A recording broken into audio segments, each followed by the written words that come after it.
Hey guys, tonight we board a creaky old pirate brigantine. Its sails patchy, its hull moaning, and the smell, ooh, let's call it a bouquet of damp rope, fish stew, and whatever lives in unwashed leather boots. The moon hangs low over the Caribbean, shimmering on the waves like spilled silver. Lanterns sway gently from the rigging. Below deck, hammocks creak as weary pirates doze, though not all of them are dreaming of gold and glory. Somewhere near the stern, lit by a stub of candle, a pirate quartermaster leans over a box. Not a treasure chest, mind you, but a battered wooden trunk full of parchment scrolls, tally marks, and a suspiciously well-inked quill. Welcome aboard. You've just stumbled into the least glamorous part of pirate life. The paperwork. You probably won't survive this. So, before you get comfortable, take a moment to like the video and subscribe, but only if you genuinely enjoy what I do here. And let me know where you're watching from and what time it is there. I love hearing about the little corners of the world you're dozing off in.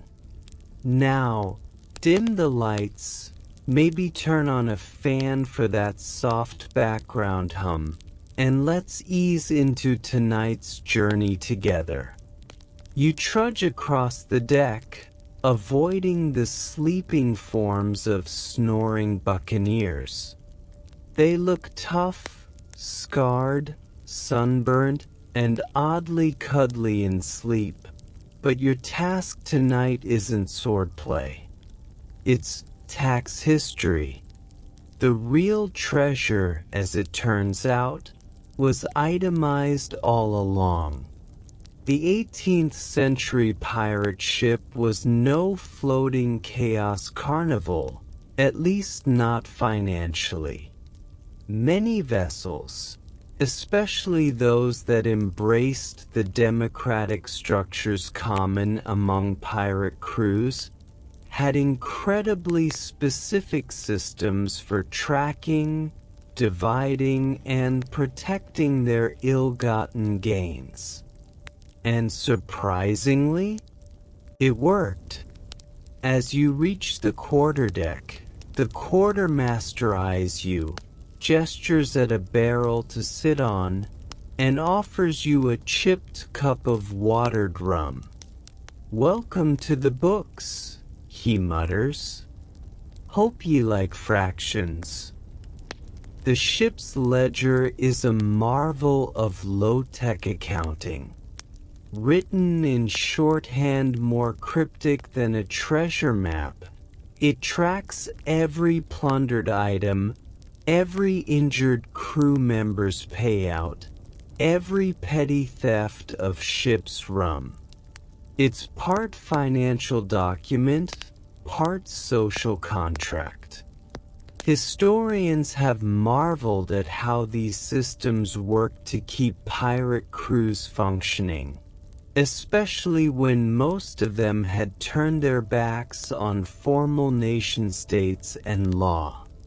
The quartermaster explains, using a stick to gesture at a crude chalkboard, that when a prize ship is taken, say, a fat Dutch merchantman full of sugar and cloth, the loot doesn't go straight into some greedy captain's pocket.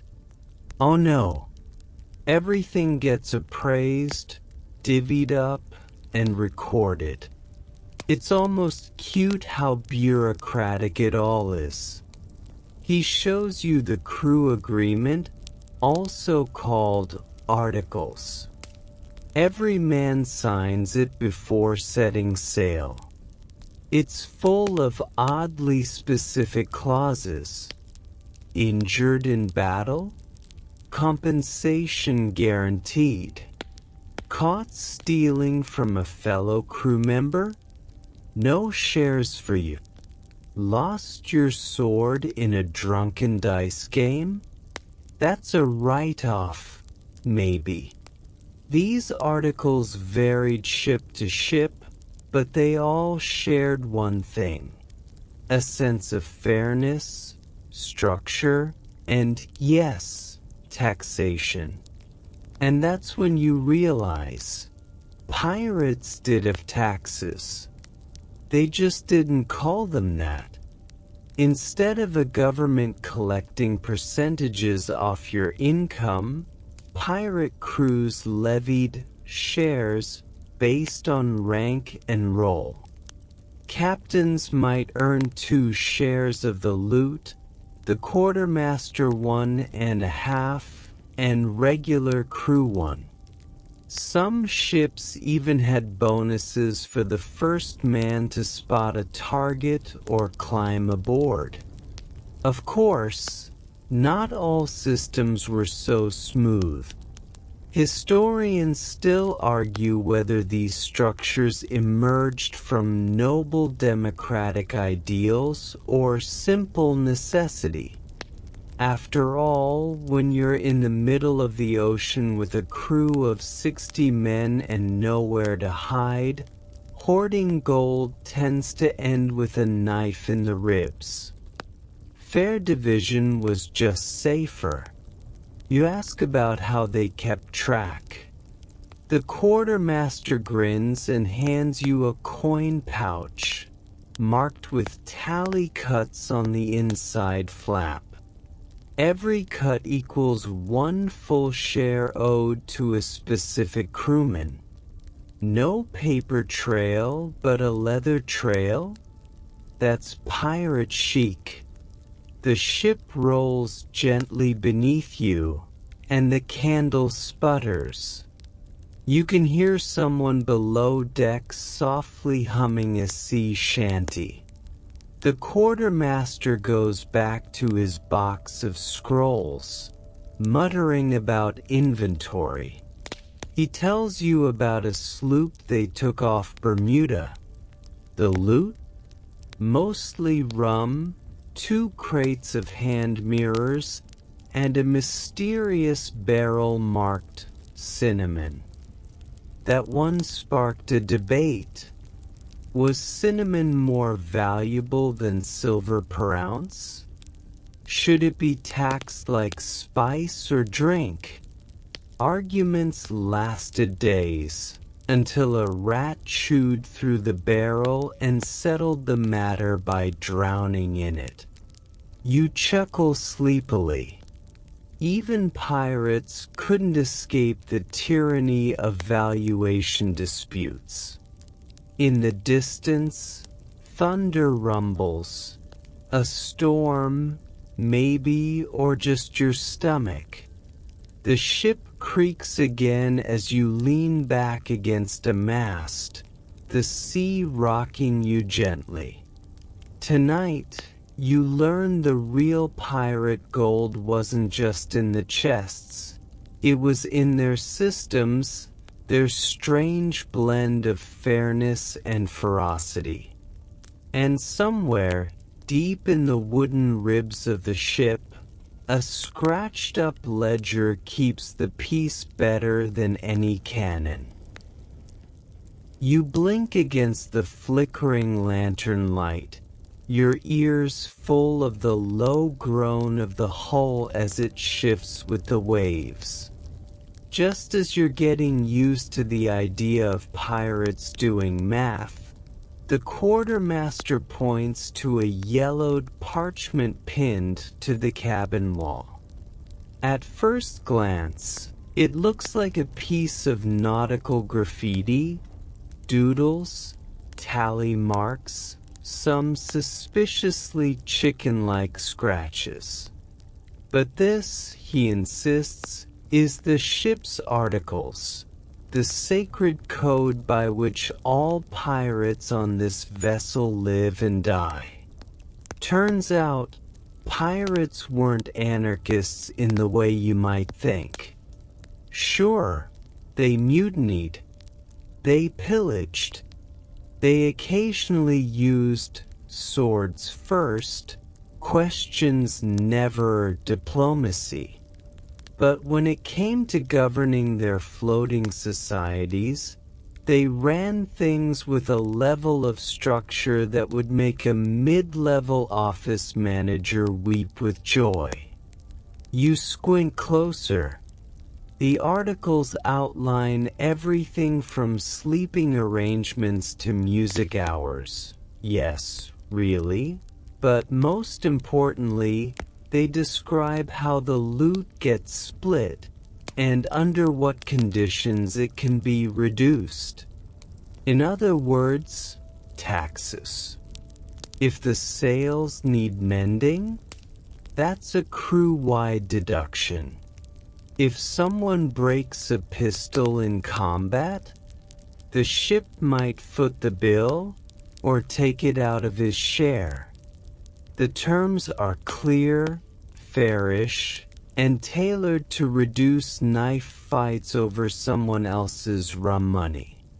Everyone knows what they're owed, the quartermaster grunts, and what they ain't.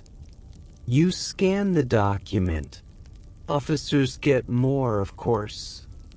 The captain typically gets 2 shares.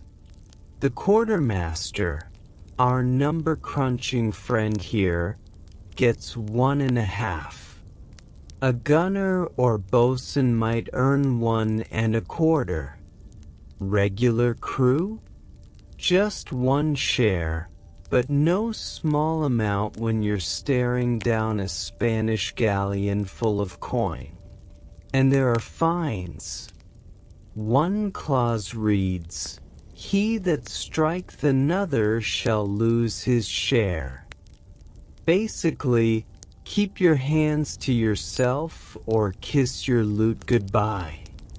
Another declares, "If any man rob another, he shall be marooned." That's not just theft, it's fiscal misconduct with extreme penalties. Historians still argue whether these rules were enforced with consistency or simply served as guidelines in moments of crisis. But most agree, without these codes, pirate ships would have imploded within weeks. Democracy kept mutiny at bay. For a while, anyway. One of the oddest parts? Election clauses. That's right. Captains were often elected and could be voted out if the crew decided he'd grown too greedy, too lazy, or just too shouty. Imagine modern CEOs being removed by anonymous hammocks votes. You chuckle as you picture it. Don't laugh, the quartermaster says. We once removed a captain for sneezing on the rum cask. Voted unanimous. He might be joking. Probably.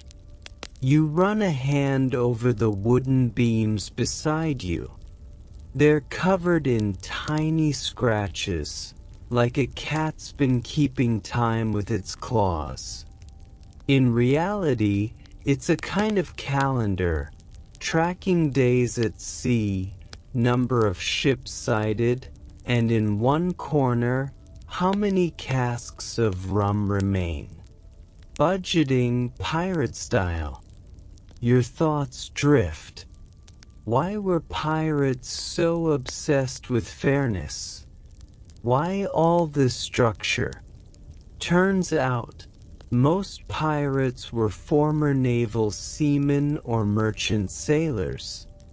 In those jobs, they were often underpaid, abused, and fed less than a hungry goat.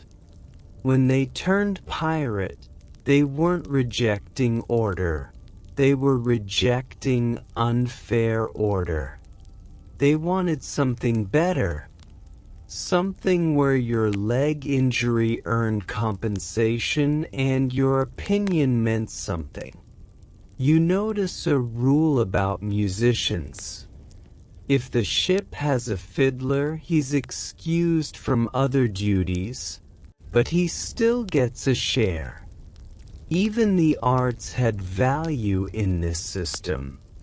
Maybe they understood that music kept morale up, and good morale meant fewer arguments over who got the best boots from a raid. There's even mention of lights out rules. One ship's code says that no lights or candles may be kept burning after 8 in the evening. You glance around the lantern-lit cabin and wonder how strictly that rule's enforced tonight. Then again, maybe sleep mattered more than we think. Rested pirates raid better. Another clause reads, "No woman shall be suffered aboard." You raise an eyebrow at that one. A classic rule, but also hotly debated. Historians still argue whether this was about superstition, distractions, or just bad experiences with jealousy-fueled duels. Some records, though, show women sailing anyway, often disguised as men. Their pay? Usually the same, if they weren't discovered. A breeze flutters through the open hatch above, and the quartermaster sighs, rolling up the articles carefully like a prized scroll. "You follow the code," he says, "or you follow the fish." You don't ask what that means. You assume it's not about going swimming. As he tucks the document into a compartment beneath his bunk, he reaches for a small leather pouch. It jingles as he hands it to you. Inside are dice. Not for gambling tonight, but for drawing lots. A fair way, he explains, to settle disputes about who gets first pick of a prized item. You shake the pouch gently. Feels like justice. He leans back, resting his head against the wall. "Don't matter how much gold you got," he mutters, half asleep already. "If you can't agree how to count it, you'll never live long enough to spend it." And with that, the cabin fades into flickering half-light.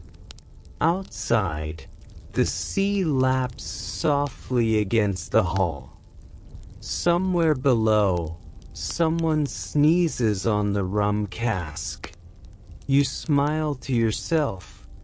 The articles, part law book, part spreadsheet, part survival guide, are doing their job. The night feels oddly calm.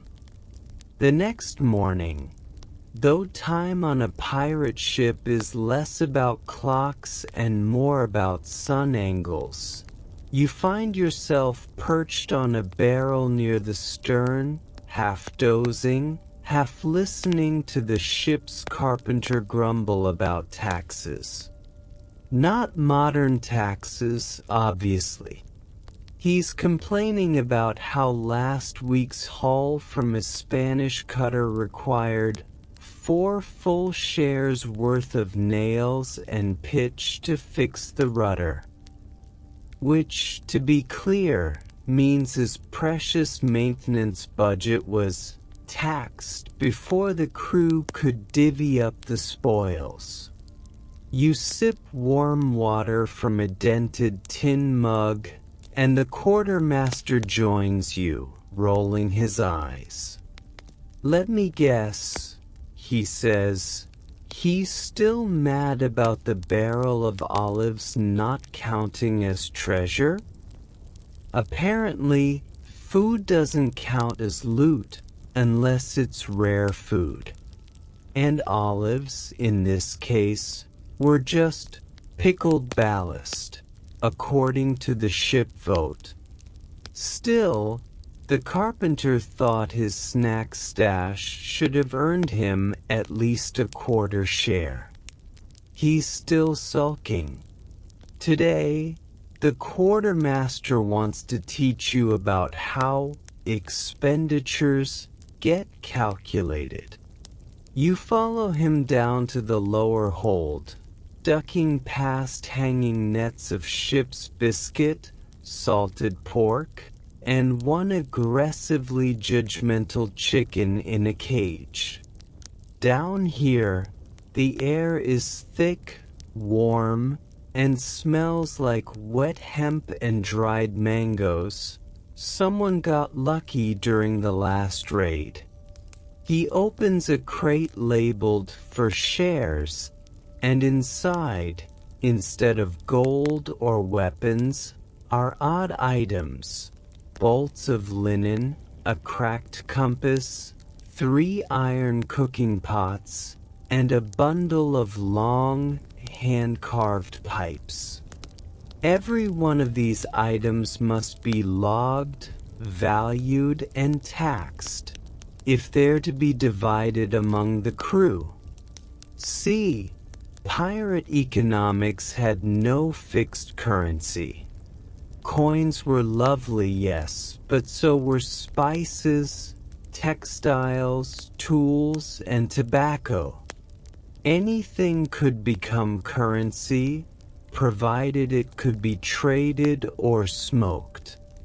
So every raid brought in a strange collection of stuff that had to be appraised quickly and under duress. Value wasn't fixed. It was bartered, voted on, and often argued over with the same heat most people reserve for inheritance disputes. Historians still argue whether these pirate valuations followed local trade rates or were completely improvised. Some ships seem to mirror merchant logic, others? Let's just say one ship once valued a monkey at the same rate as a pair of boots. That monkey later bit the quartermaster, so arguably a poor investment. You point to the pipes. Those are nice, you say. The quartermaster shrugs. But they break easy, and nobody's got tobacco. Worth half a share, maybe? He pulls out a cloth-wrapped bundle of silver spoons. Now these, he says, holding them up to the lantern light, these are tricky. Apparently, silver spoons were prone to disappearing before they made it to the communal pile. So, some ships instituted a curious system. Loot like this was taxed by cutting off a share from the total before distribution. That became the ship's emergency fund for repairs, food purchases, or the occasional bribe. Think of it as the rainy day jar, only salter. You hear a splash from above, someone dumping a bucket overboard. The ship rocks, gulls screech, and the quartermaster continues, now opening a slim ledger wrapped in oilcloth. The ink is faint, but legible. Names, marks, and item descriptions fill the page. One line reads, Jack Two Teeth, 1 pipe, 3 spoons, 1/2 share penalty for biting the cooper. You blink. He grins. Behavioral tax, he says. Not common, but sometimes necessary. You flip through the ledger and notice a section marked simply, Deductions. Here, the real bureaucracy blooms. Fines for insubordination, compensation for lost gear, deductions for excessive rum consumption, though the definition of excessive seems flexible. One sailor was docked for singing sea shanties at 3 in the morning. Another for trying to barter a musket for a parrot. There's even a note that reads, "Share reduction. Spent 3 hours arguing with self." Sometimes it seems the quartermaster taxed for sheer annoyance. Still, for all the jokes, this was serious business. These deductions were a form of governance. They kept things functioning when guns and gold could so easily pull men apart. Everyone knew the rules.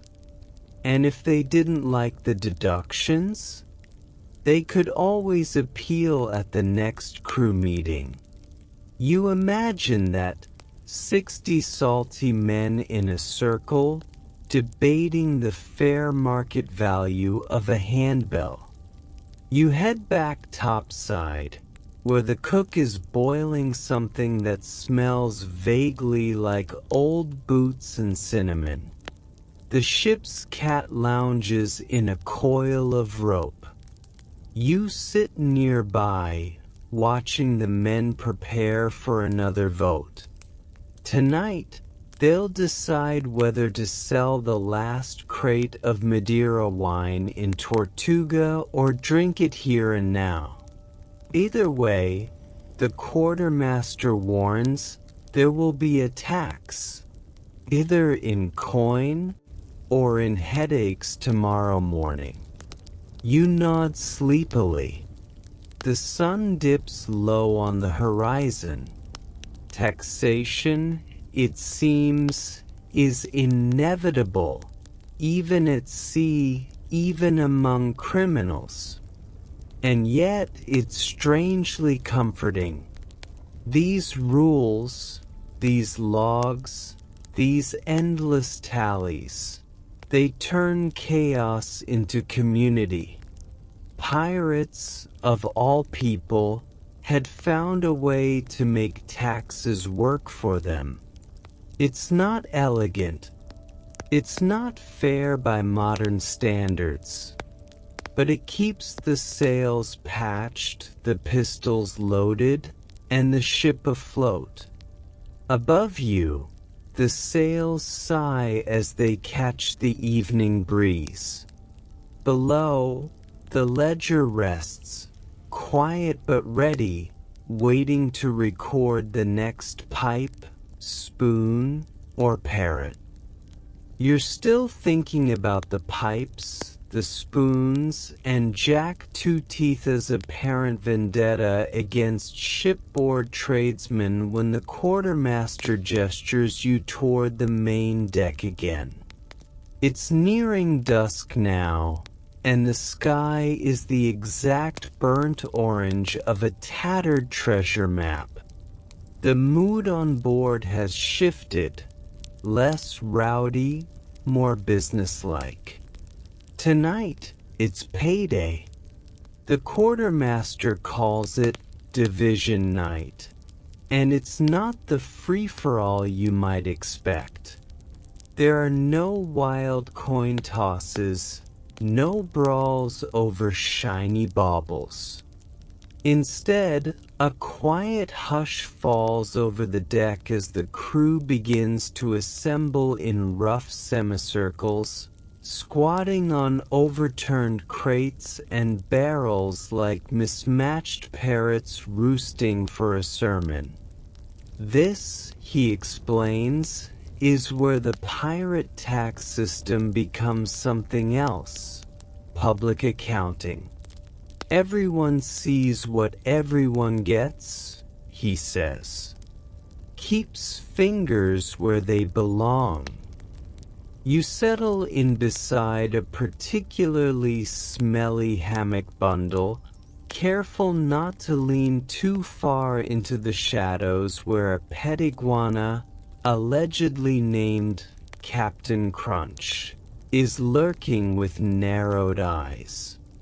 The crew watches closely as the quartermaster and his assistant begin hauling up sacks and crates. This isn't a ceremony. It's an audit with rum breath. Historians still argue whether these divisions were done with the same precision across every pirate vessel, or if some ships devolved into gold-hurling chaos. But here, the process is methodical. First, the ship's expenses are laid out: repairs, restocking, powder. The agreed deductions are named aloud, each one met with a grunt or a nod. Then the tax shares are pulled.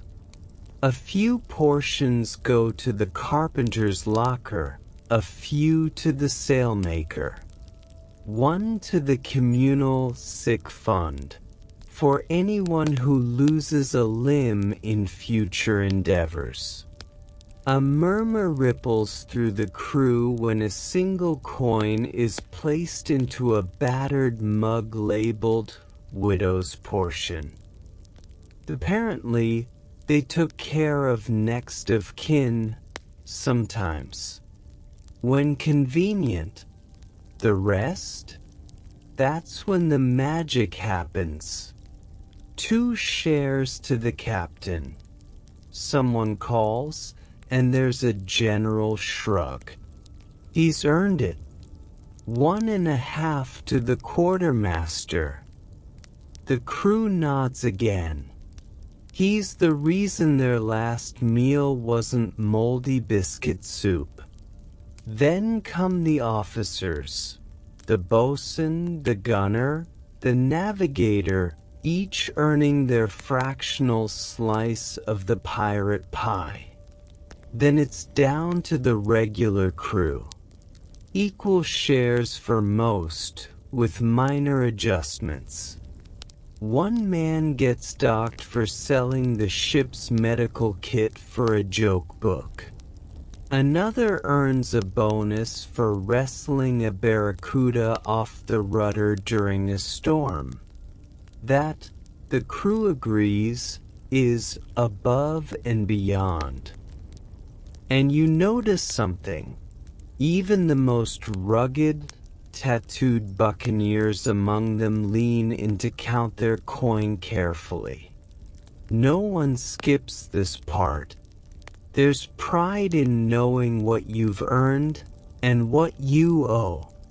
You think back to something the quartermaster said earlier: a man's share is his name aboard.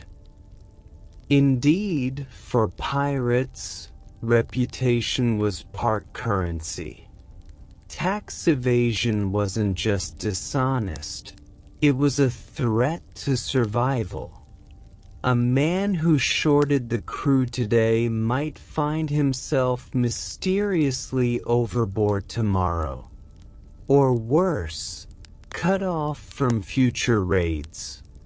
At one point, a crewman stands and complains that he's been shorted a musket ball and a half.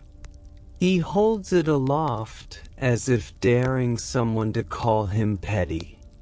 But no one laughs. The quartermaster pauses, checks the manifest, and nods. He tosses the missing piece into the man's palm without a word. justice, pirate style. Still, there's room for friction. Another crew member, known only as Dutch Pete, argues over a box of indigo dye seized last week. That's worth more than the books say, he claims, citing his cousin's experience selling textiles in Port-au-Prince. The crew holds a vote. They agree it's probably true. Pete gets a bump in his share. This kind of democracy, you realize, is messy, but it works. Back in the Royal Navy, men were lucky to get paid at all, let alone fairly. Press-ganged sailors went months, sometimes years, without a coin to their name.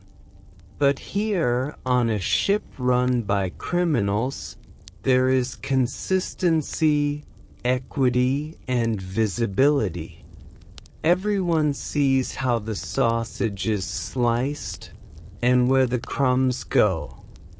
You glance around the deck. Coins glitter in small piles. A few items are exchanged silently. Someone trades a silver buckle for a fresh oil lamp. A pocket compass changes hands in return for a promise of rum next week. No banks, no ledgers, just trust and threats and reputation. One sailor ties his coin pouch to a string and lowers it into the sea to soak. Washes off the bad luck, he claims. Another snorts. Washes off the lice, more like. They laugh, then promptly argue about who owes who a shirt from last month's storm. As the moon rises, the quartermaster brings out the last ledger, the next raid fund.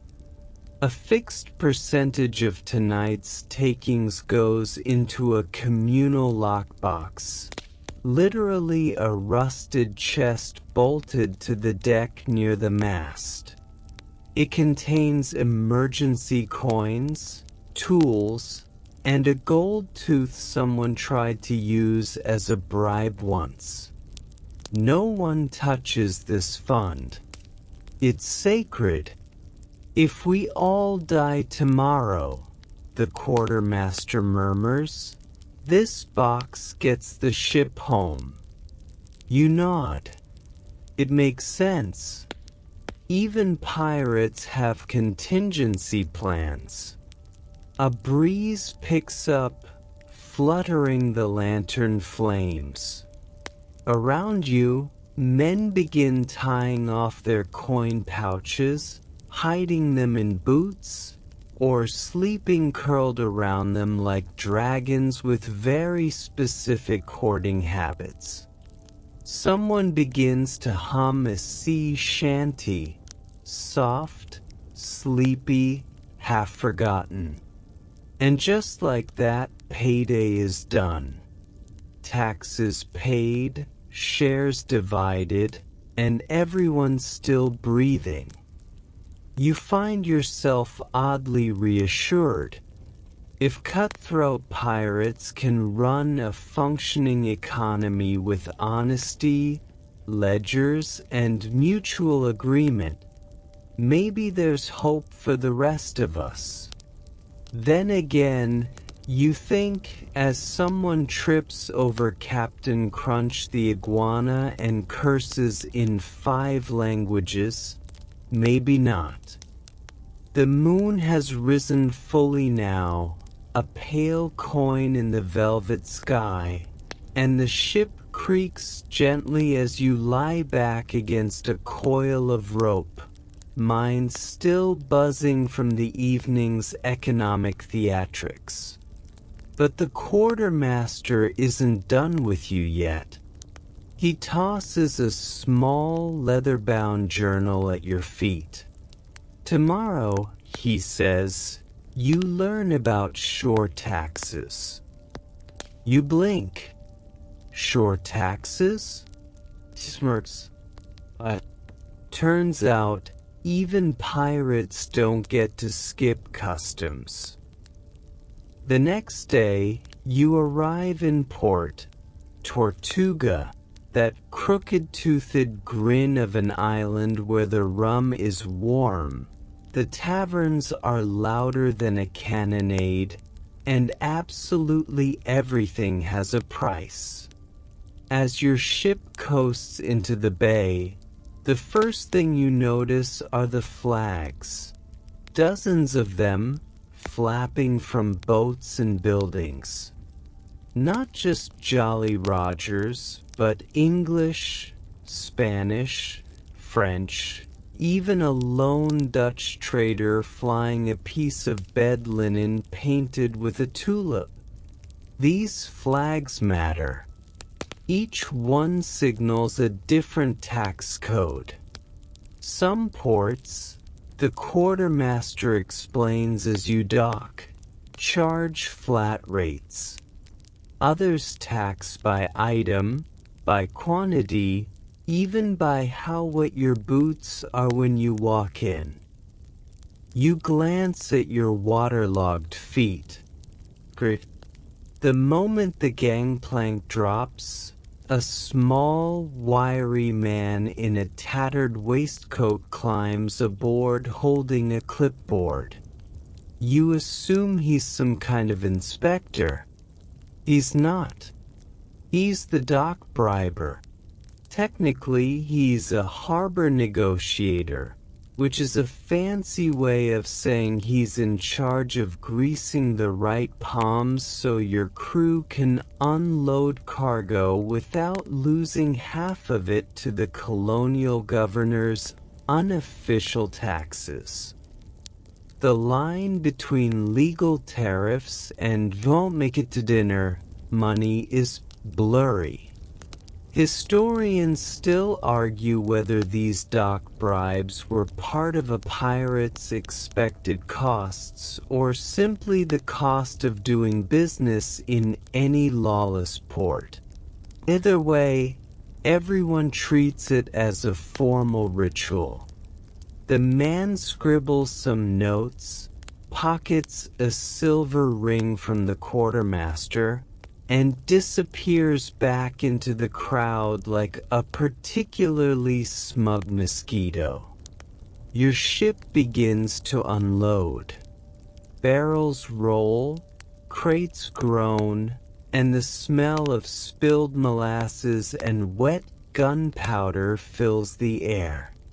But now comes the real trick, deciding what to sell, what to stash, and what to declare to the local tax authority. In this case, a one-eyed merchant named Maud who keeps ledgers as thick as a Bible and is rumored to have buried 3 husbands and 2 customs officers. She's seated under a faded awning, sipping tamarind punch and watching your crew like a hawk in a bonnet. "Declare your oddities," she says without looking up. The quartermaster approaches, hands behind his back, suddenly respectful. "This here crate," he says, "contains Portuguese lace, 5 bundles. The box of brass? Musical horns, untuned but functional. The chicken? Not for sale." The chicken squawks indignantly. Maud nods once. Lace is taxed by the yard, brass horns by weight, and the chicken owes me rent if it's staying in my sunspot. He hands over a few coins, and the process repeats with each crate. You quickly learn how slippery tax codes are. Some items are cultural artifacts and exempt. Others, like tobacco or cocoa, are tariffed to the moon and back. Spices are taxed twice, once for weight and once for scent, which Maud sniffs herself. Cardamom, she says. That's a nose tax. Even coconuts aren't safe. If the milk's fresh, it's produce, she grunts. If it's soured, it's liquor. You're not sure how she can tell, but no one argues. This whole system relies on performance. Pirates pretend to be honest traders. Traders pretend not to notice the cannon smoke on the horizon, and officials pretend they're not being paid in barrels of smoked eel. Maud taxes according to mood, weather, and personal vendettas. One sailor gets charged extra because he blinked at me sideways. Another is let off easy because he compliments her parrot's vocabulary. That parrot, by the way, is fluent in insults across 3 languages and, according to local lore, once outdebated a magistrate. Still, there's order beneath the madness. Pirates know the percentages. A typical haul might lose 15 to 30% to shore taxes and bribes. Less than what the Royal Navy would take, but enough to keep everyone on their toes. And because the taxes are often paid in kind, goods, favors, or future promises, the ship's accountant, yes, there's an accountant, must keep track of who owes what, to whom, and whether a debt is bloody, mild, or forgiven with rum. Later, you walk with the quartermaster through the bustling market, where your recently taxed loot is already being resold at an astonishing markup. See that compass? He says, pointing. Ours yesterday. Now it's an antique from a sunken Spanish galleon. Pirate goods, you realize, become more legitimate the further they travel from the crime. By the time your barrels of nutmeg reach Europe, they'll be taxed again, labeled imported, and sold to aristocrats for triple the price. And none of them will know, or care, that a one-eyed woman named Maud sniffed every last one. As you pass a candle stall, a young boy offers to shine your boots. You decline, but he does it anyway and demands 1 copper. The quartermaster flips him a shell instead. Port taxes, he grins. They start young. You return to the ship just as dusk falls again, the last of your haul traded, taxed, and tucked away. The harbor glows with lantern light, and somewhere in the distance, Maud is arguing with the parrot. Back aboard, the crew is counting their personal gains. Some have coin. Others have rum, rope, or second-hand boots. One man acquired a pair of spectacles with no lenses for the look. You notice the ledger again. Tonight, the tax entries are shorter, less loot, more barter. But the principle remains.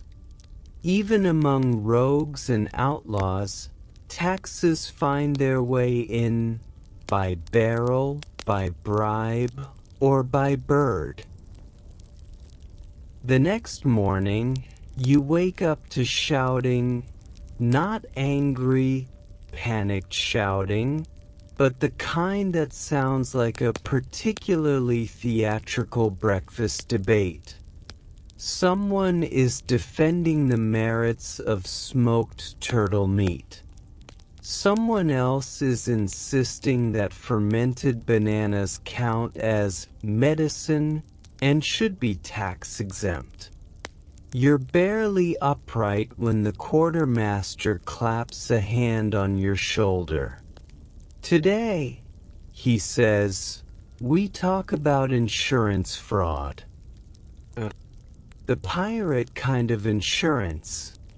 You follow him below deck, ducking low-hanging hammocks and the occasional parrot swoop, into a cramped corner where several scrolls and logs are being unrolled by the ship's accountant.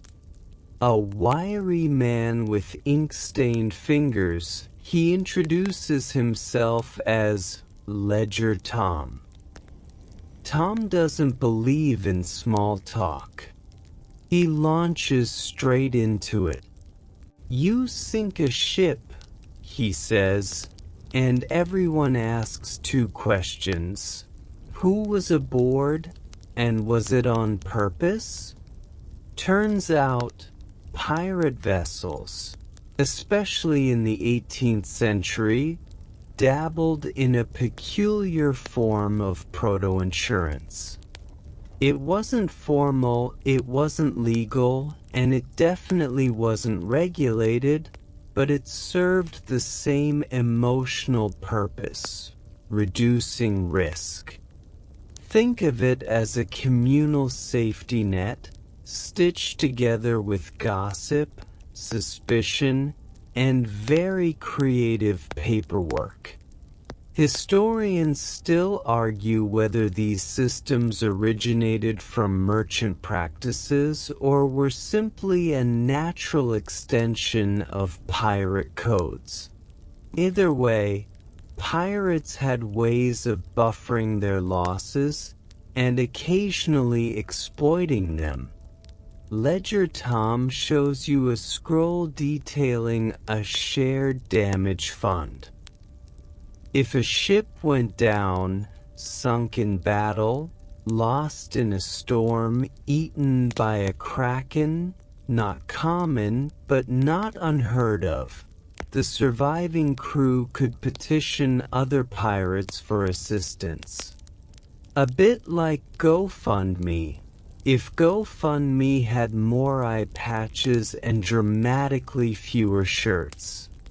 To qualify, though, you had to prove you weren't scamming the network. This is where things got slippery. Some pirates, especially the more enterprising captains, developed elaborate schemes to lose ships in ways that earned them sympathy and material compensation. You scuttle your own vessel near a friendly port, claim it was taken by the Spanish, and voila, 3 new ships show up with coin, canvas, and powdered ginger. In one infamous case, a pirate known as Gentleman Alfie filed 6 different claims for the same sunken ship, each time under a different pseudonym. His ruse was only discovered when he tried to claim a 7th payout, in the same outfit as before. Others took it further. One captain arranged for a fake attack, sails torn, powder burnt, cargo hidden in a cove. He arrived in Tortuga with bruises painted on and tears in his eyes. The crew played along. They received food, repairs, and donations of rum. 2 weeks later, they found their original cargo again and sold it quietly at another port. But there were risks to such shenanigans. Pirate codes often included harsh punishments for fraud. If you were caught claiming false losses, you might lose more than your reputation. You could lose a finger, a share, or even be marooned. You ask the quartermaster how people got caught.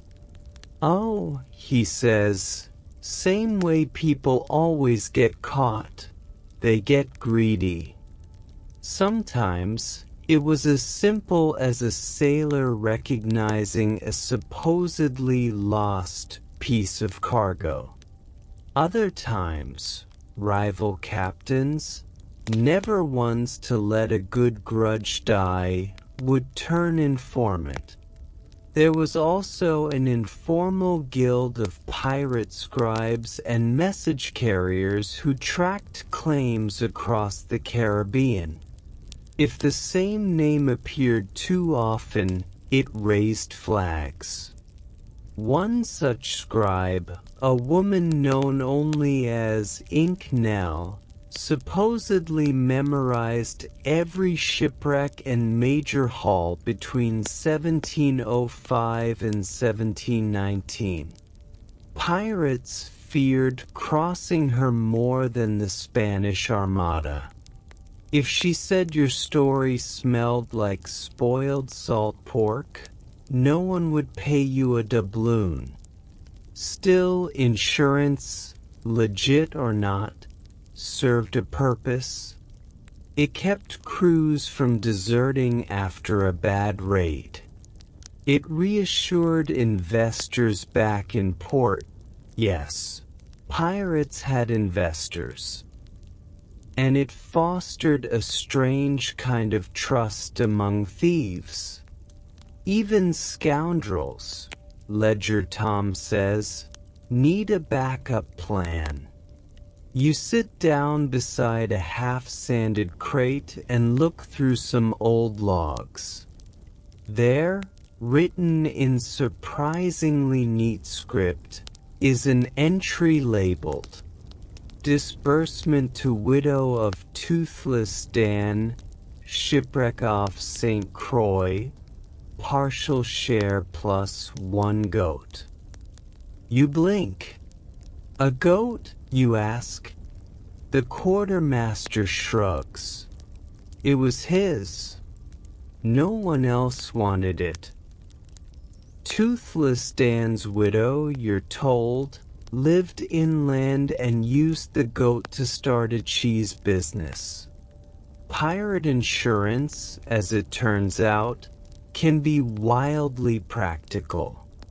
In another entry, a crew funded the funeral of a man who drowned trying to rescue his hat. Apparently, the hat had sentimental value. The fund paid for burial, a carved stone, and a small party featuring dried mango and a limerick contest. The winner's limerick rhymed rum with cum, thumb, and, unfortunately, tum-tum. You ask if such payments were required or voluntary. The answer is both. Pirate codes often included a clause for supporting fallen comrades' families, but the execution varied wildly. On some ships, if you didn't contribute to the emergency pool, you weren't eligible for help later. On others, it depended on how well-liked you were. You die heroically, the quartermaster says. You get songs.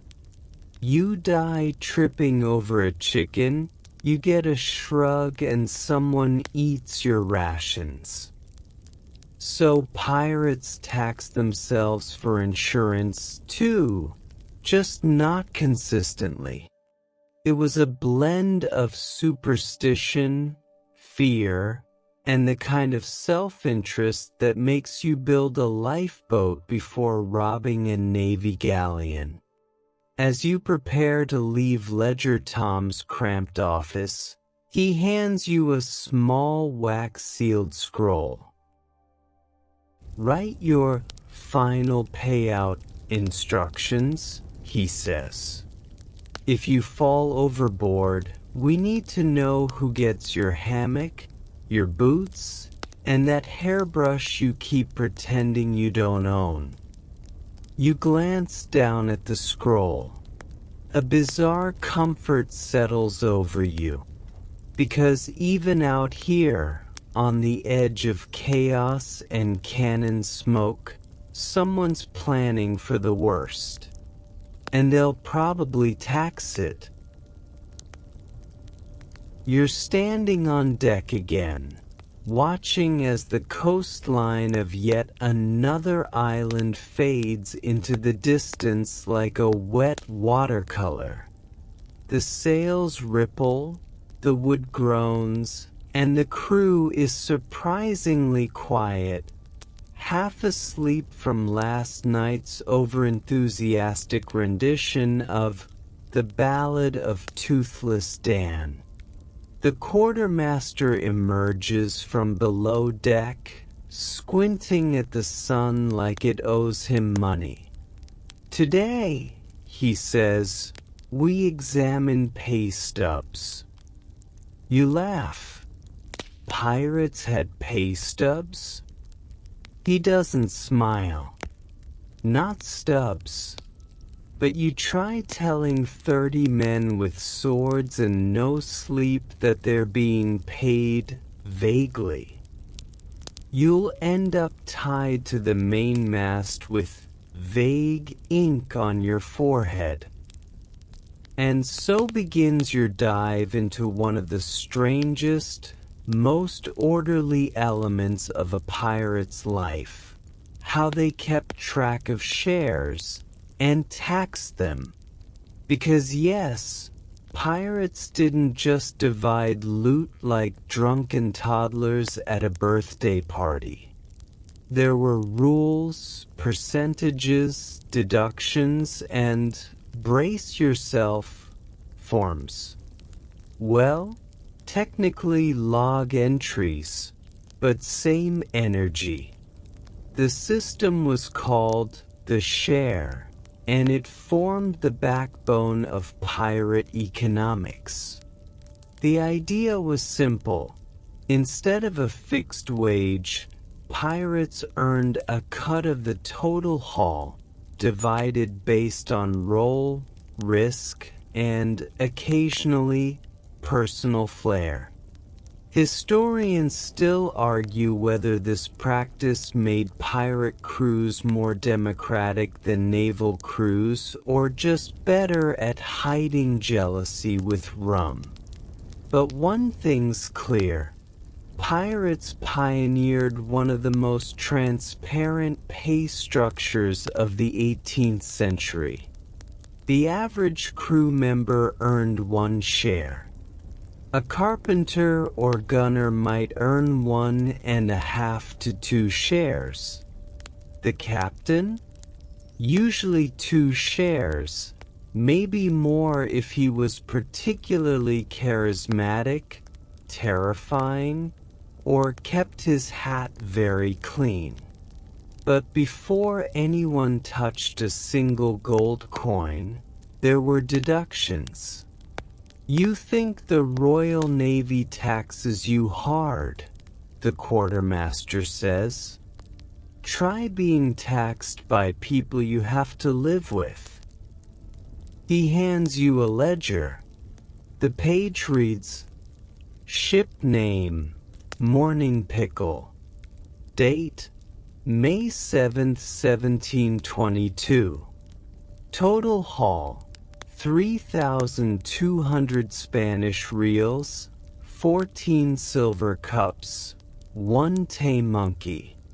Deductions: repairs to hull, 250 reals. Replacement of exploded cannon, 400 reals. Payment to widow of Yelling Pete, 100 reals. Monkey maintenance, 5 reals/week. Captain's hat restoration, 12 reals. Medical rum, 37 reals. Missing boots tax, stinky bill, 3 reals. General mood fees, 27 reals. Mood fees, you ask? The quartermaster says. Some raids were just emotionally exhausting. The remaining treasure was then divided according to shares. The calculation process often involved pebbles, pipe smoke, and loud math. The ship's quartermaster acted as the bookkeeper, making sure everyone got their cut, minus any personal debts, fines, or occasionally items borrowed indefinitely from the ship's pantry. You'd think this would lead to chaos, but the opposite was true. Pirate crews enforced fairness with terrifying efficiency. If a captain skimmed too much or played favorites, he could be deposed. If a crewman hid part of the loot, the punishment ranged from shaving his head to tying him to the anchor and asking politely whether he'd like to reconsider. One documented case involved a quartermaster who tried to take an extra half share.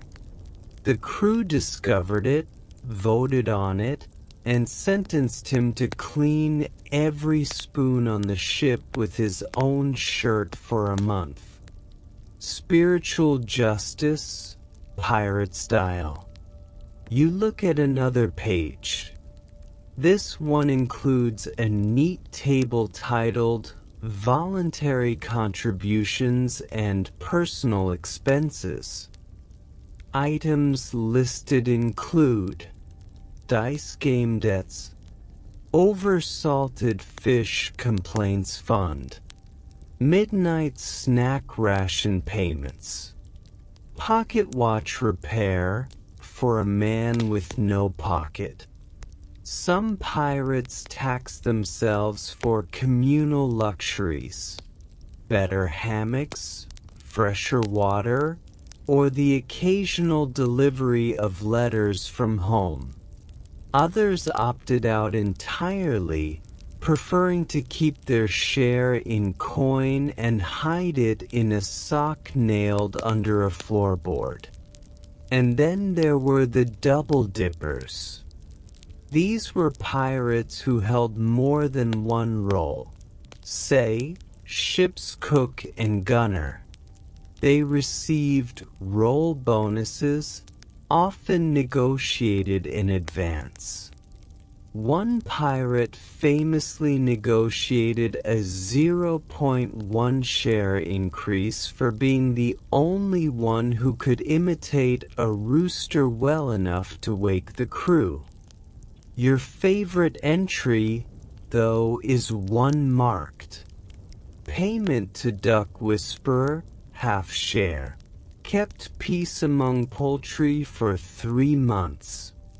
Turns out, animals on board had emotional needs too.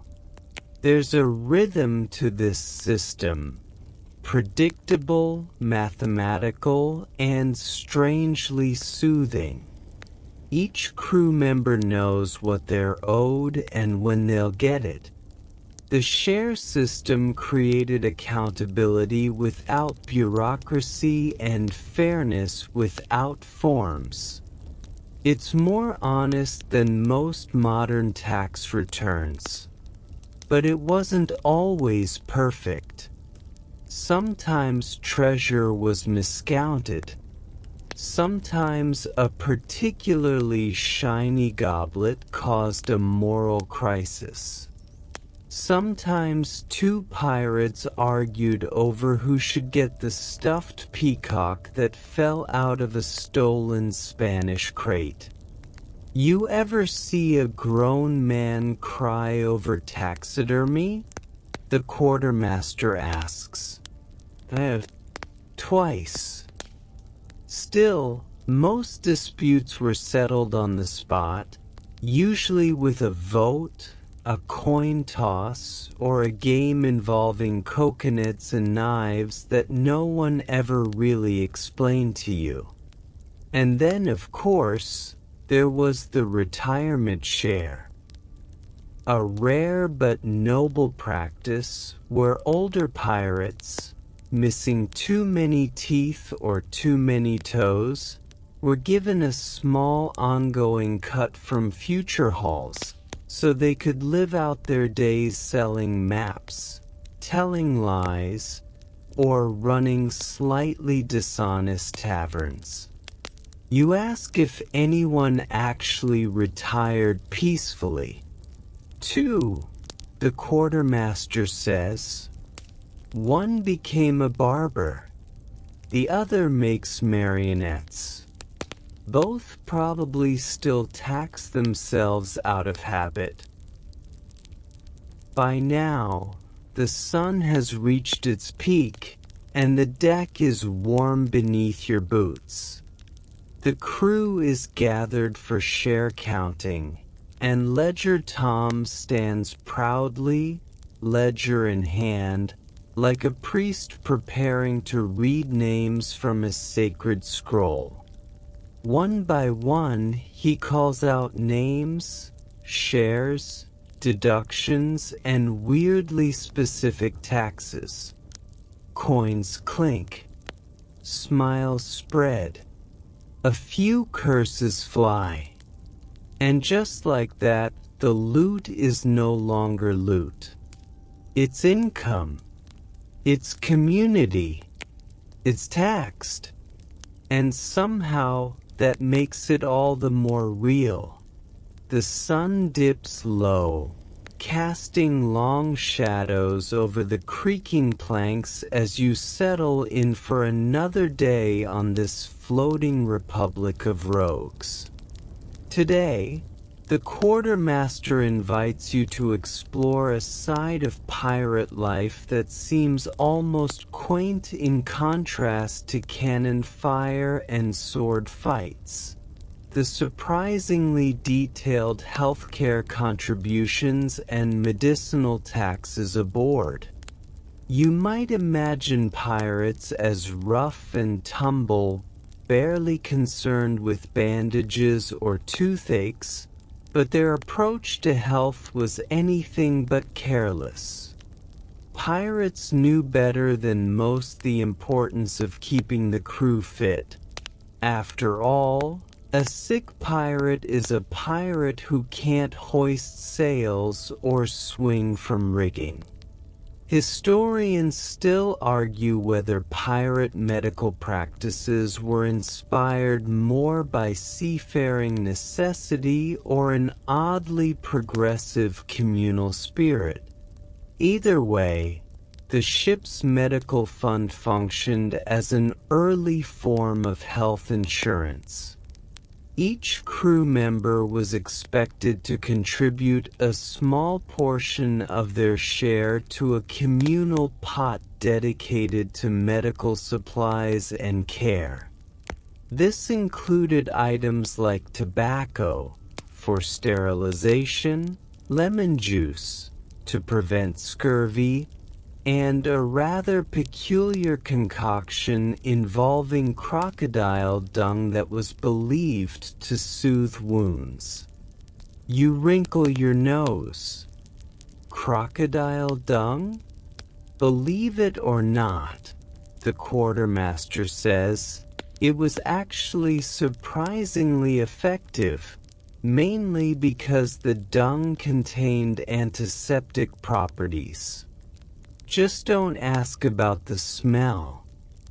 This medical fund also paid for the services of the ship's surgeon or barber surgeon, who doubled as dentist, apothecary, and sometimes surgeon for more delicate operations, like amputations. Yes, pirates had amputations too, but thankfully fewer than you'd expect, considering the business they were in. The quartermaster pulls out a dog-eared ledger titled Medical Deductions and Disbursements. There, under neat columns, you find entries for tobacco for wound dressing, lime juice for scurvy prevention, bandages and herbs, rum for medicinal purposes, pain relief, mostly rum. You chuckle quietly. Rum is medicine? That's the pirate version of a modern-day painkiller, albeit with better taste and worse side effects. Interestingly, there was a tax on medicinal rum. A small fraction of each crewman's share was set aside for keeping the rum supply topped up. This was not just for fun. Rum was believed to help with everything from seasickness to melancholy. You wonder if this made pirates the original proponents of liquid courage. But what really catches your attention is the section on medical fines. These were deductions levied when a crew member neglected hygiene, ignored the surgeon's orders, or caused injury to another pirate through carelessness. You squint at one particularly amusing entry, fine for Pirate Dave, who refused to wash hands before eating, caused scurvy outbreak, 25 reals. Historians debate how strictly these fines were enforced, especially given the casual nature of pirate life. But it seems the social pressure was enough. After all, no one wanted to be the scurvy-ridden weak link when the Spanish Navy came calling. Another fascinating aspect was the health declaration. When a new recruit joined, he had to declare any pre-existing conditions, disabilities, or contagious diseases. Failure to disclose these could lead to immediate dismissal, or worse, if he spread illness aboard. The quartermaster tells you about a case where a pirate lied about having smallpox, leading to a quarantine that nearly sank the entire crew's morale. You really don't want to be the guy who brings chickenpox to a pirate ship, he says, shaking his head. The fund also accounted for funerary expenses, reflecting the grim reality that pirates accepted death as part of life, but preferred to give their mates a proper send-off. This included burial at sea rites, small memorial tokens, and sometimes a last ration of the medicinal rum. You find this oddly comforting, this mix of pragmatism and humanity amid the chaos. Before you leave the quartermaster's office, He hands you a small bottle labeled surgeon's mixture. The smell is sharp but oddly calming. He assures you it's mostly herbs and rum, but it once saved a captain's life after a particularly nasty duel. You imagine yourself taking a swig, feeling the warmth spread as you think about all the taxes and contributions that made pirate life possible. Not just the spoils, but the care, the community, and the strangely organized chaos of survival on the high seas. As twilight settles, you hear the faint strains of a fiddle from below deck, mingling with the gentle slap of waves. The ship rocks steadily, a lullaby of wood and water. You smile. Who knew taxes could sound so soothing? The morning light filters softly through the sails as you find yourself leaning over a barrel of fresh water, contemplating the logistics of pirate hydration. Water, it turns out, was as precious as gold on these voyages, and the management of this vital resource came with its own set of rules and taxes. Unlike gold or silver, water can't be stashed under a floorboard or split evenly with a quick tally. It's heavy, it evaporates, and it tastes a bit like sadness if you're unlucky. Pirates understood this, and their water supply was carefully rationed and accounted for in the ship's ledger. Historians still argue whether pirates' water-sharing systems influenced later naval practices, but one thing is clear: dry throats were a serious threat to mutiny and morale. You peer into the ledger marked water shares and deductions, where you find entries like freshwater ration per share, 5 gallons weekly. Emergency rain catch, 20 gallons credited. Water lost to spilled barrel, 2 gallons penalty. Water for cooking and cleaning, 10 gallons. Captain's extra ration, 2 gallons.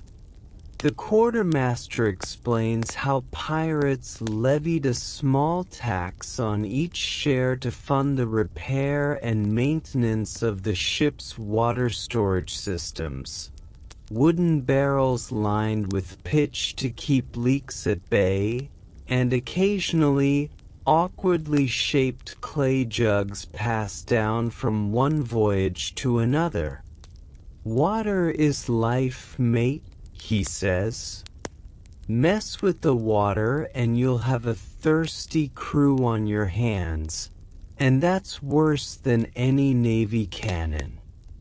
You can almost taste the salt on your lips, imagining the sensation of cracked skin around your mouth, the constant thirst.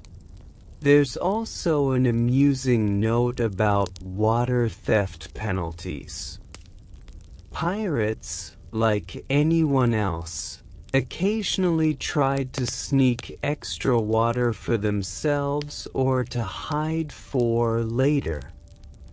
The penalties were steep: loss of privileges, extra duties, or, in extreme cases, being forced to swab the deck in the blazing sun while the crew watched. One entry reads, "Blackbeard's first mate fined 10 reals for sneaking off with a stolen barrel." You smirk. Even legendary pirates had to pay their water taxes. Another quirky detail involves the collection of rainwater, which was considered free water but required work to harvest. Crews would rig canvas tarps to funnel rain into barrels, and whoever managed the rain catch often received a small bonus. The ledger also tracks water used for animals on board, the ship's parrot, the rat population, they needed some hydration, apparently, and the infamous pirate dog named Salty, who reportedly drank more than his fair share. You ask if animals got taxed.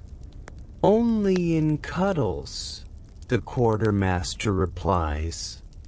But water wasn't just a matter of supply, it was deeply tied to health. Poor water quality meant disease and death. Pirates paid extra to keep their barrels clean, and some ships even taxed their share to buy special filtering cloths or charcoal filters. Primitive by today's standards, but effective enough to prevent outbreaks of dysentery. This makes you think back to the previous section on medical taxes. There's a clear connection between water management and health care, a system that prioritized survival in a harsh, salty world. And then there's the odd tradition of the water toast. Before sharing water from the communal barrels, the captain or quartermaster would raise a cup, declare a toast, and everyone would take a sip to honor the sea, the ship, and the crew's continued fortune. You learn that skipping the water toast was considered bad luck, sometimes resulting in a fine or a week of extra duties. The crew believed it brought bad weather or, worse, leaks in the barrels. As you sip your own water, slightly brackish but refreshing, you realize the intricate dance of taxes and tributes wasn't just about gold and silver. It was about keeping the ship alive. One barrel, one ration, one toast at a time. You wonder how different your life would be if every sip you took came with a whispered promise of shared responsibility and survival. Outside, the waves continue their gentle rocking, and somewhere below deck, a soft snore signals that even the fiercest pirate occasionally needs a good night's sleep. You breathe deeply, ready for whatever the sea and its taxes might bring next. The sun is now hanging low, casting a lazy amber glow across the deck as you follow the quartermaster toward the ship's cramped, dimly lit hold. Today's lesson is on a topic that might surprise you: pirate food taxes and the curious economics of provisions. Pirates weren't just eating whatever washed up on shore or whatever fish they managed to catch. No, they operated a fairly intricate system for rationing, taxing, and distributing food that kept the crew from turning on each other, and from developing a collective case of hangry mutiny. You glance at the ledger labeled Provisions and Rations, where items like salted pork, hardtack biscuits, peas, and dried fruits are listed alongside precise amounts and deductions. Each crew member's share was meticulously calculated, and a small portion was deducted as a provision tax to fund communal stores and special treats. Interestingly, pirates applied a unique tax called the spoilage deduction. Because food on ships spoiled quickly, this tax accounted for losses due to rats, moisture, or plain old bad luck. You chuckle as you read an entry.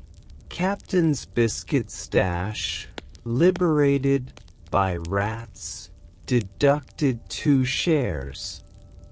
The quartermaster explains that pirates took this seriously. Spoiled food could cause scurvy, dysentery, or at the very least, terrible moods. So they taxed the whole crew to replenish fresh supplies whenever possible. You ask about fresh food. Rare as a calm sea in a storm, he says. Sometimes we'd stop at an island, barter with locals, or capture a supply ship. Then, fresh fruits or vegetables might be added, usually taxed extra because they were a luxury. A fascinating quirk was the mood food fund. This was a small extra levy on shares to buy treats like sugar, chocolate, or sometimes imported coffee, anything to boost morale during long, monotonous voyages. You almost envy the simplicity of that system. Today's coffee budget rarely feels like a fund. One of the more amusing parts of the ledger details pirate feasts, celebrations where the tax rate on food shares doubled but was paid with enthusiasm, music, and, naturally, rum. Historians still argue whether these feasts were a practical morale booster or just a good excuse to get gloriously drunk.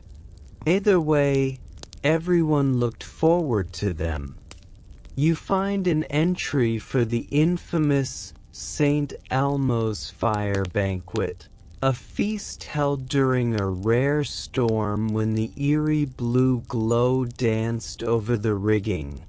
A moment so mystical the crew taxed themselves willingly to celebrate survival.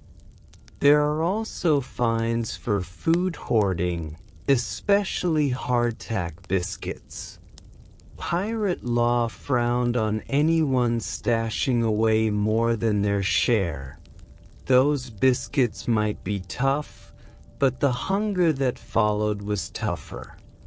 The ledger even records a humorous dispute over a salted pig's ear, where 2 crew members argued for days over who deserved the last tasty morsel. Resolution came by duel with spoons, a tradition you imagine was as ridiculous as it sounds. As you listen, you realize this system of food taxation and rationing was vital, not just for survival but for maintaining peace and order among a diverse crew often at odds. Pirates might have seemed wild and lawless, but their shared rules about food, water, and taxes created a surprisingly stable community on the edge of chaos. The quartermaster claps you on the back.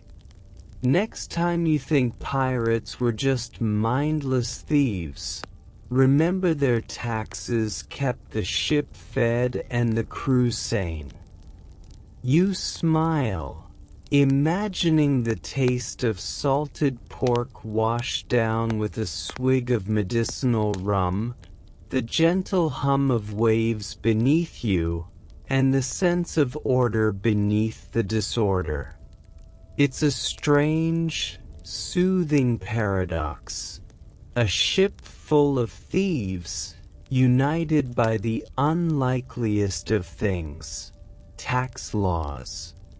By now, the breeze has shifted slightly, cooler, as if ushering you into a more mysterious corner of pirate life, where taxation isn't about coin or crumbs, but the curious customs around superstition and curses. Yes, even ghostly beliefs were taxed on these ships. You might not expect it, but pirates, so hardened and salty, were deeply superstitious. And like all things aboard a well-run ship, even superstitions found their way into the ledger, in the form of superstition taxes. As you sit cross-legged in the shadow of the mainmast, the quartermaster flips open a battered log titled Omen Deductions and Ritual Fees.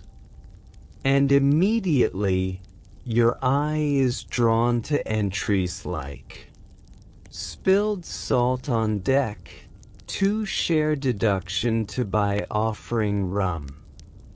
Albatross sighted off starboard, 1 share bonus for good fortune.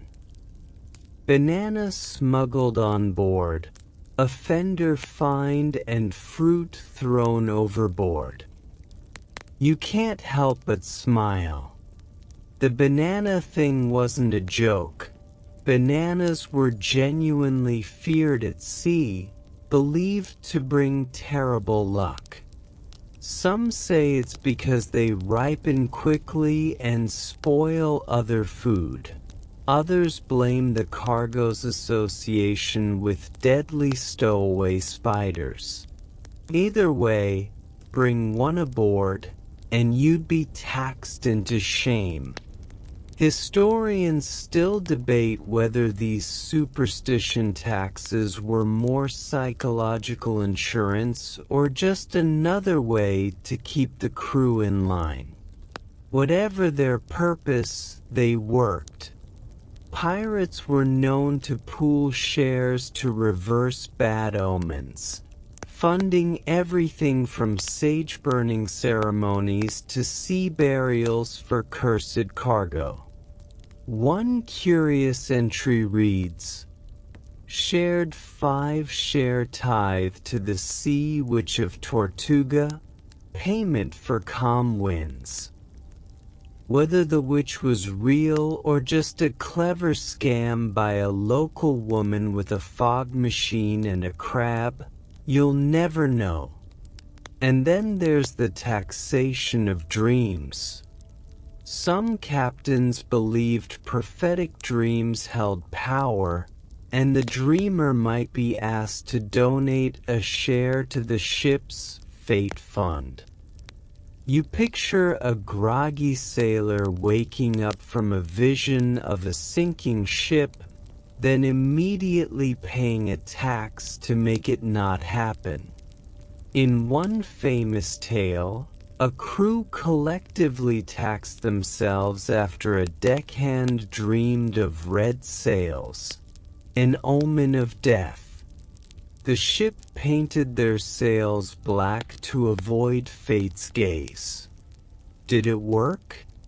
The log says they made port safely, but who knows? You ask about more personal superstitions, and the quartermaster laughs.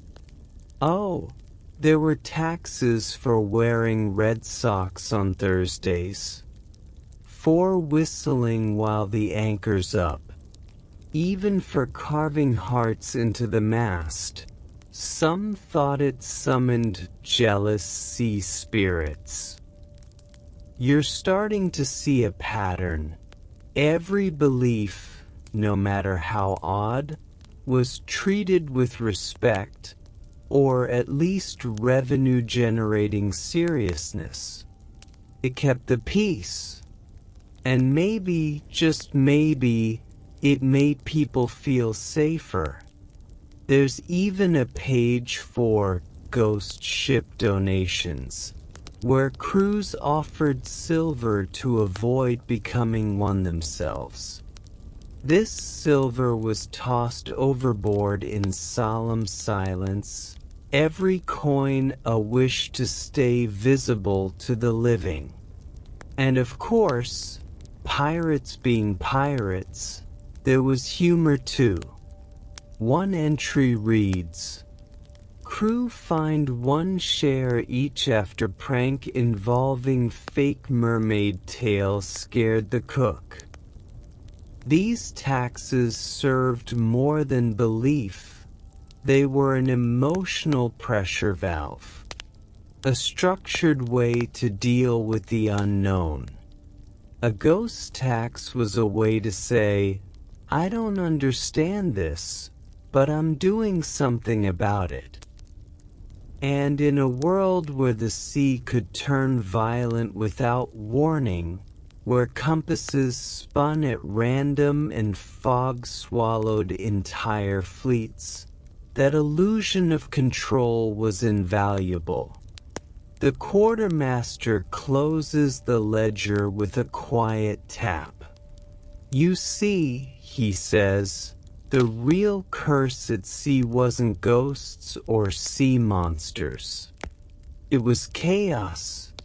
The axis, believe it or not, brought just enough order to keep our minds from unraveling." You sit for a moment in the twilight, listening to the creak of the ship, the whisper of wind, and the occasional gull laughing somewhere far off. Who knew that fear of curses could be so comfortingly bureaucratic? The sky above you deepens to a warm indigo, stars just beginning to prick through the dark like tiny pinholes in a vast sailcloth. Tonight, the ship feels slower, quieter. It's the perfect setting to explore something even more elusive than curses or coins. How pirates taxed language, stories, and secrets. You stroll along the upper deck, past hammocks swaying like cradles, and settle beside a small lantern where a thin, cracked leather ledger lies open, tales, tokens, and speaking fines. This, the quartermaster explains with a wry smile, is the pirate's way of keeping track of what was said and what should never have been. To start, there's the boast tax. Pirates hated bragging.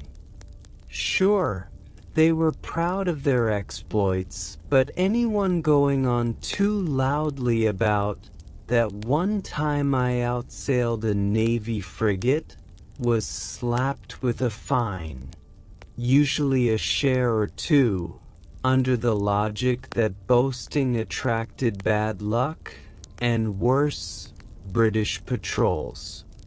There's an entry here. One-Eyed Pete taxed 3 shares for boasting twice in a single hour about the same duel. Boasting while drunk, double rate. Historians still argue whether these speaking fines were meant to suppress morale-damaging chatter or just an excuse for the quartermaster to stock up on pipe tobacco. You suspect both. But then it gets stranger. There was a secret fee, a tax paid when a crew member wanted to keep something off the record. Maybe they'd found a lucky charm, or made a promise to a ghost, or overheard a rumor about treasure cursed 3 times over.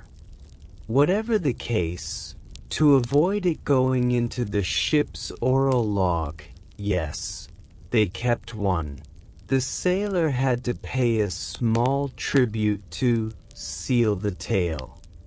This log, part diary and part cautionary poem, was updated weekly by the ship's unofficial bard, usually the youngest crew member with decent handwriting and a flair for the dramatic. You read one excerpt aloud. Tommy the Red swears he saw a glowing ship in the moonlight. Paid 2 coins to keep it quiet. So now it's here but not. Clever. You learn about the Night Whispers tax, a rule against spreading ghost stories after sunset. If caught telling tales of sea hags or vanishing ships, you were taxed 1 rum ration and forced to sleep in the hammock closest to the hold, which, as the quartermaster reminds you, was where the ship creaked the loudest and where any ghost would come first. There's also a note about the joke toll. This one's lighter. Pirates who told a joke that caused a mess, spilled drink, laughter leading to broken crates, startled parrots, had to pay a toll, a good-natured tax that went straight into the ship's entertainment fund. It seems there was even a contest. Best joke of the month earned a bonus share. Worst joke? You guessed it, latrine duty. One poorly received pun involving a narwhal and a nun earned such groans. The teller was taxed retroactively for past offenses. But not all spoken words were taxed negatively. There were truth bonuses.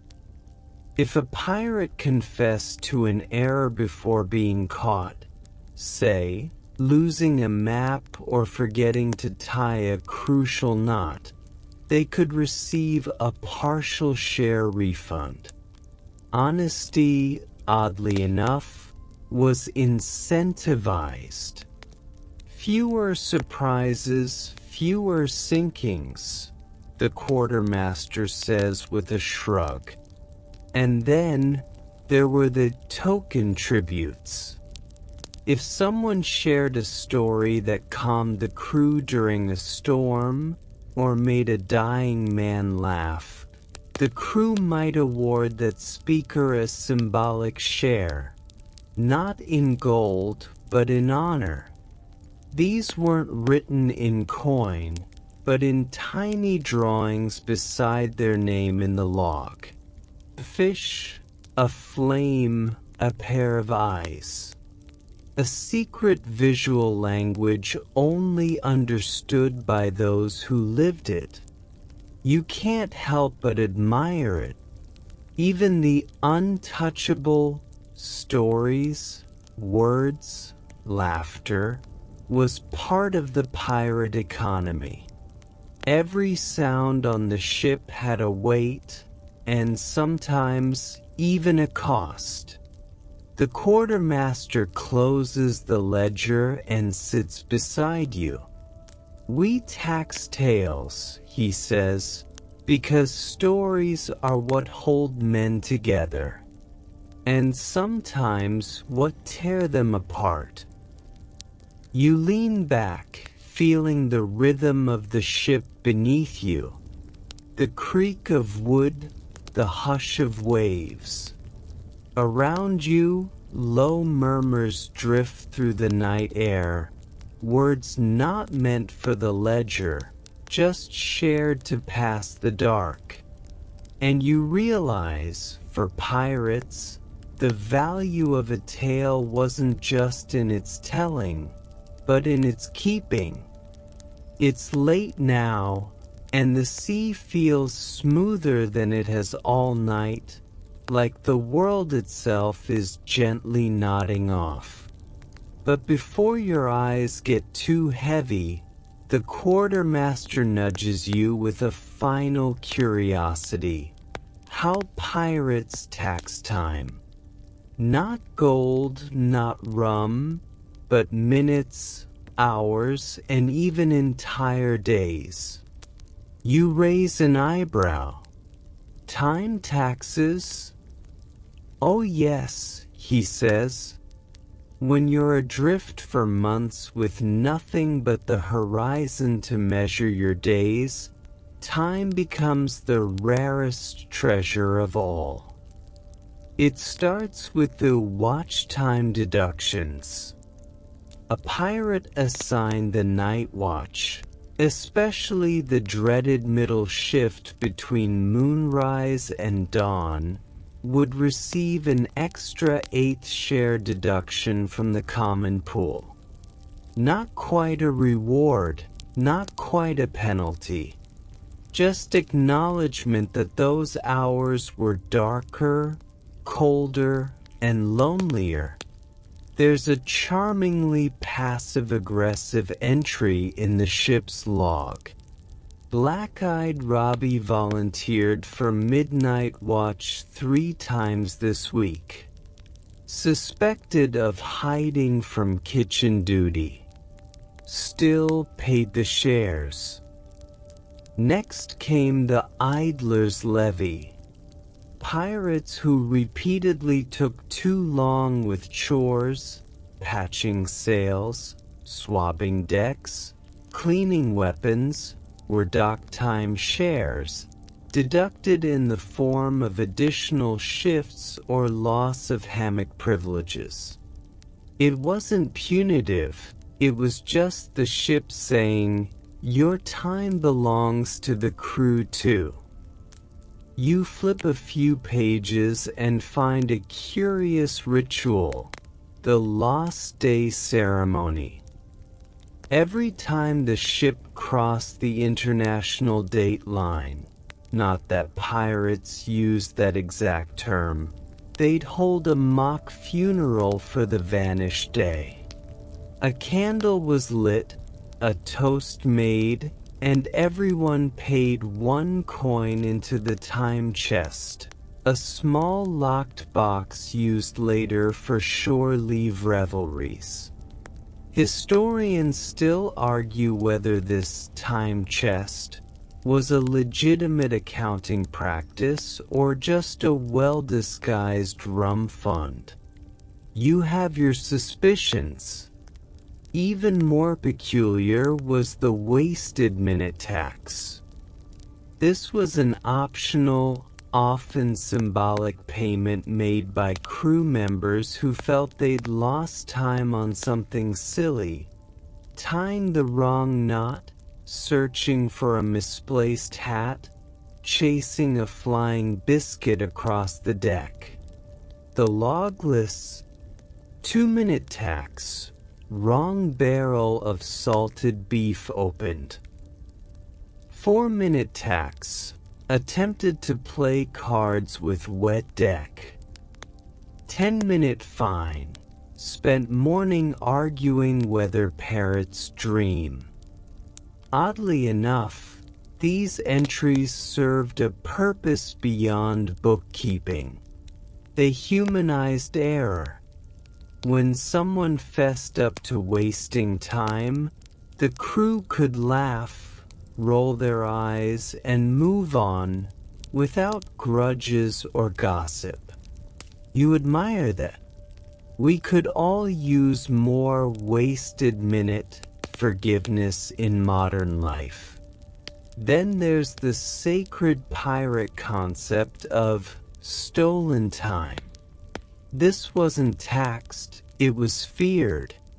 Stolen time referred to superstitions around moments that went missing, unexplained blackouts, compass malfunctions, sudden storms that swallowed whole afternoons. When this happened, The ship would pause for 1 silent minute at sunset, a kind of time offering to the sea. No talking, no whistling, just respectful stillness. In those silences, time was both honored and mourned. One entry simply reads, "Time lost to fog. 1 minute given back to the wind."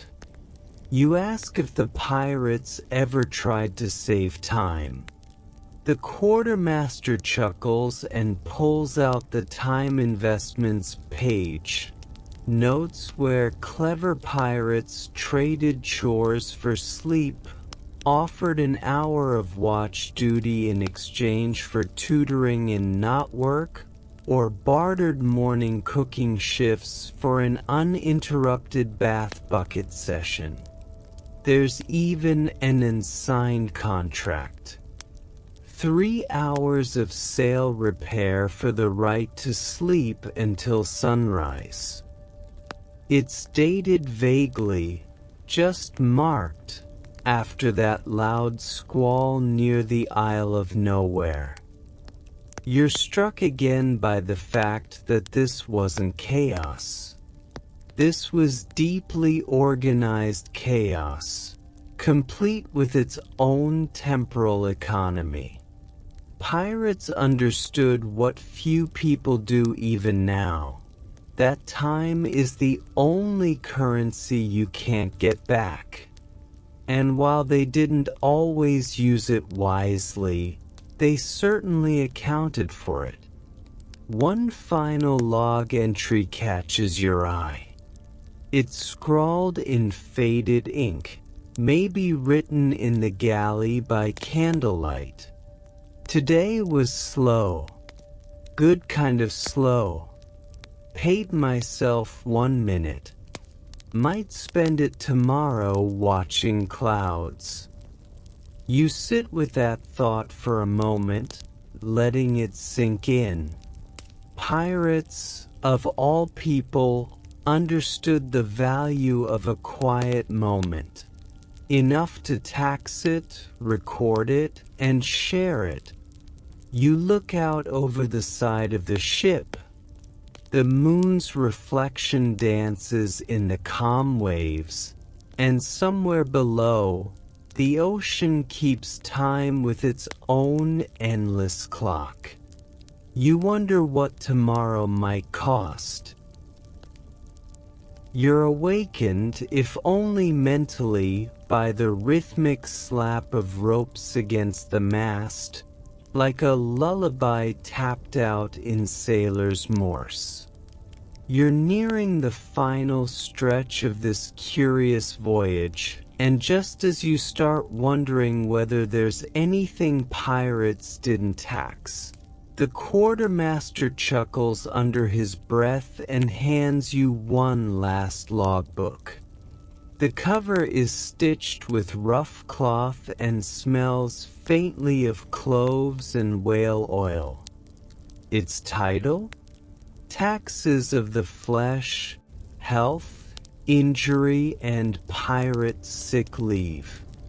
Yes, even wounds had a ledger. Your eyebrows lift as you flip it open. The first few pages detail the pirate version of health insurance, which, surprise, actually existed. It was informal, gritty, and deeply unfair by modern standards, but it was there.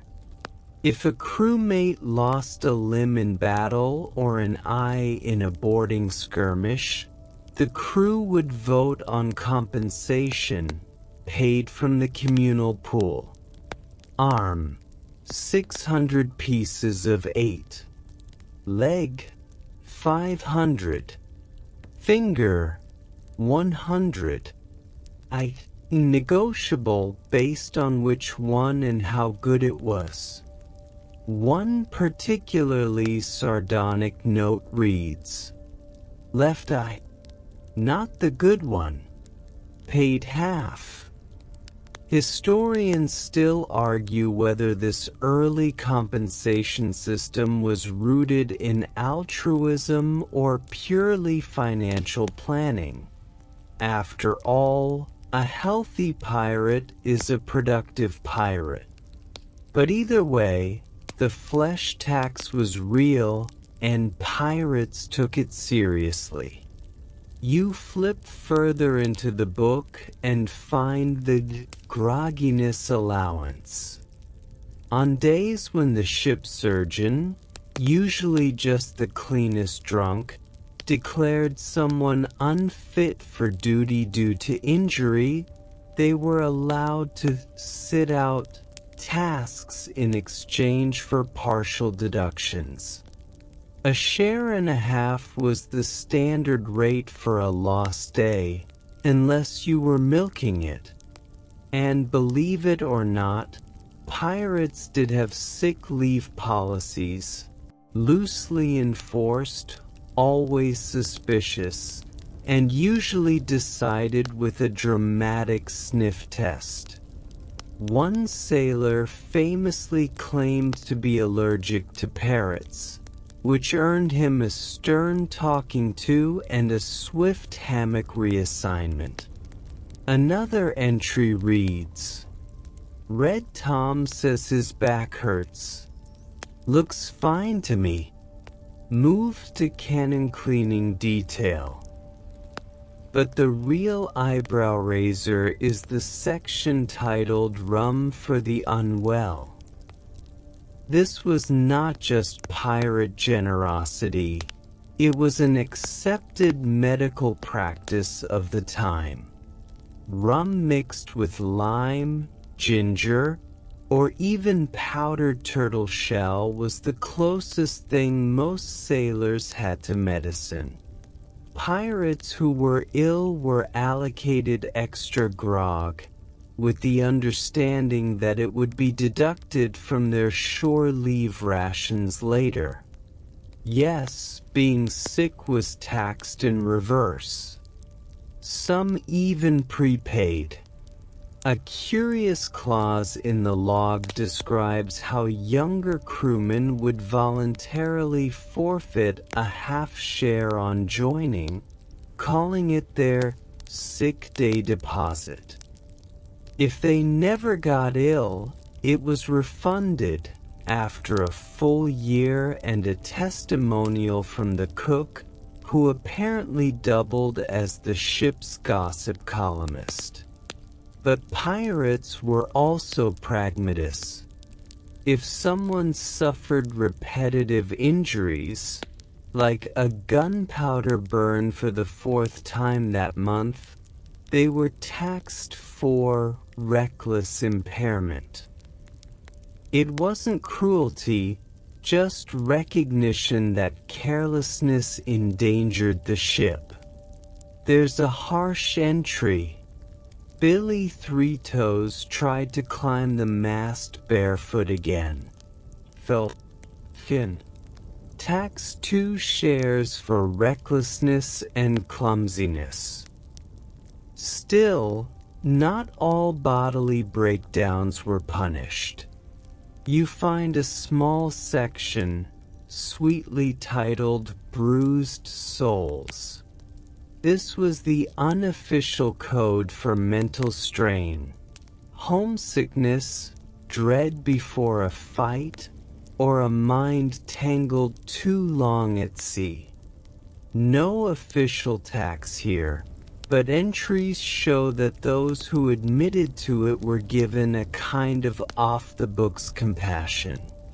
Jack quiet all week. Given extra story time by fire. Paid nothing. Nico weeping. Lost brother to Royal Navy. Exempted from storm prep. No one said it aloud, but it's clear. Pirates taxed what they had to and forgave what they could. One last page. Torn, smudged, barely legible. Just a single line. If your bones ache, rest. If your mind aches, speak. Both are debts best paid early. You fold the book shut and stare out at the sea again. Who knew the world's most feared outlaws had co-pays and emotional check-ins? It was messy, sure, but it worked. The pirate's world, rough and cracked as it was, knew that a body, whole or broken, still had worth. And in their own salty, ledger-filled way, they made space for that truth. You're deep into the quiet hours now. The stars above you are no longer scattered. They're smeared like butter across the sky, a sleepy sprawl of pinprick light. The ship barely creaks anymore, as if it too has settled into slumber. But there's one last tale to uncover in your voyage through pirate taxation, how it all ended. The final audits of pirate crews were never tidy. Unlike kingdoms and corporations, pirates didn't pass along neat records or annual scrolls of expense. No, their retirement plans, if you can call them that, were more likely to involve gunpowder, betrayals, and last-minute monologues in stormy weather. Still, for those who lived long enough, some form of financial closure was reached. First up were the hidden caches. Buried treasure? Yes, but more often buried books. Many captains kept ledgers coded in symbols only they and their quartermasters could read. One such book, found decades later on a Bahamian islet, included this now famous entry. Final balance, 172 pieces of 8, 1 cracked compass, and a tortoise named Regret. Pirates nearing retirement often dissolved the crew by consensus. Assets were divided not just in coin, but in non-liquid shares, extra hammocks, good boots, even leftover lemons. One captain even bequeathed his pipe to the gunner with the cleanest teeth. It was both absurd and touching. And yes, pirates paid exit taxes. Sometimes willingly, sometimes by force. The golden goodbye, as it was jokingly called, meant leaving behind 10% of your total shares for the remaining crew. Think of it as the world's first severance package, with more parrots. Occasionally, an aging pirate would stay on in a limited role. Honorary deck warmer was the term. Paid in food and stories, they became living libraries. You picture one now, wrapped in a patchwork coat, muttering about cannon misfires and lost loves, sipping lime water like it's vintage brandy. Historians still argue whether these honorary roles were a kindness or a convenient way to avoid funerals at sea. Probably both. Then there were the accountants who came after. Not pirates, but Royal Navy officers and colonial bureaucrats who stumbled across abandoned ships and tried to reconstruct the pirate economy. You can almost hear the confusion in their quills. Found, 43 ledgers. Only 12 use actual numbers. One is just drawings of goats. You laugh, imagining the red-faced clerks trying to translate X marks the rum debt. In rare cases, retired pirates tried to reintegrate into society. Some passed as fishermen. Others opened taverns, often using whatever gold they'd squirreled away under floorboards or in dried coconut shells. And some even declared their pirate taxes to colonial officials, half confession, half dare.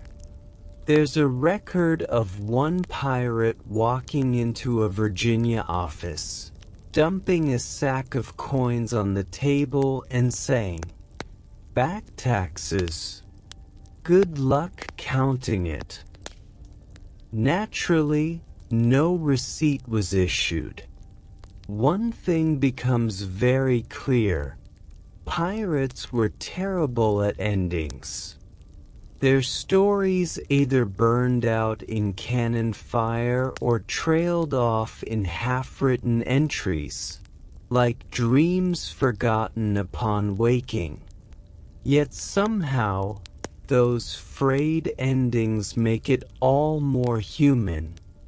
And now, just as the first faint brush of dawn creeps across the horizon, you find one final note, tucked inside the back of the last ledger. It's written in softer handwriting, almost poetic.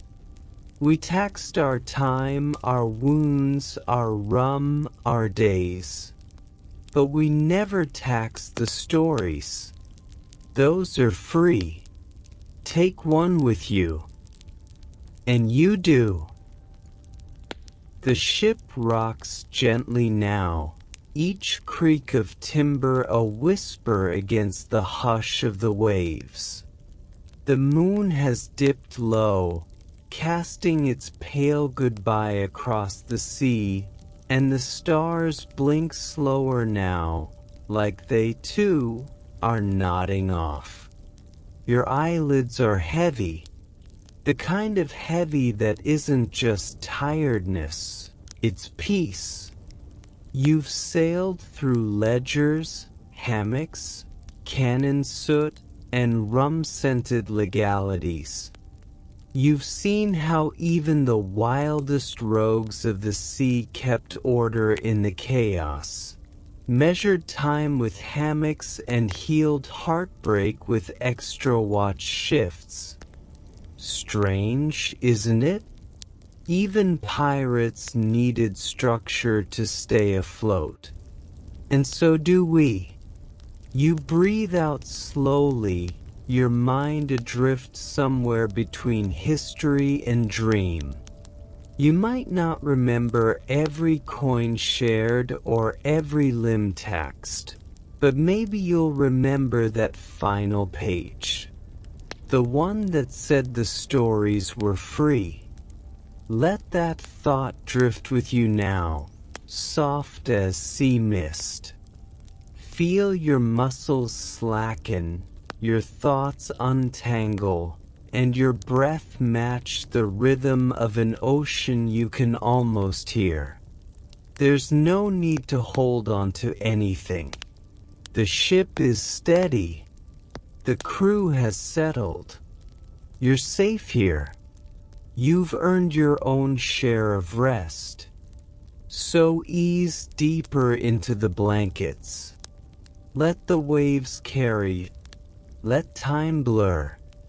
And if, by chance, you dream of a turtle with a captain's hat or a parrot demanding a receipt, well, that's just your brain paying one last pirate tax. Sleep well.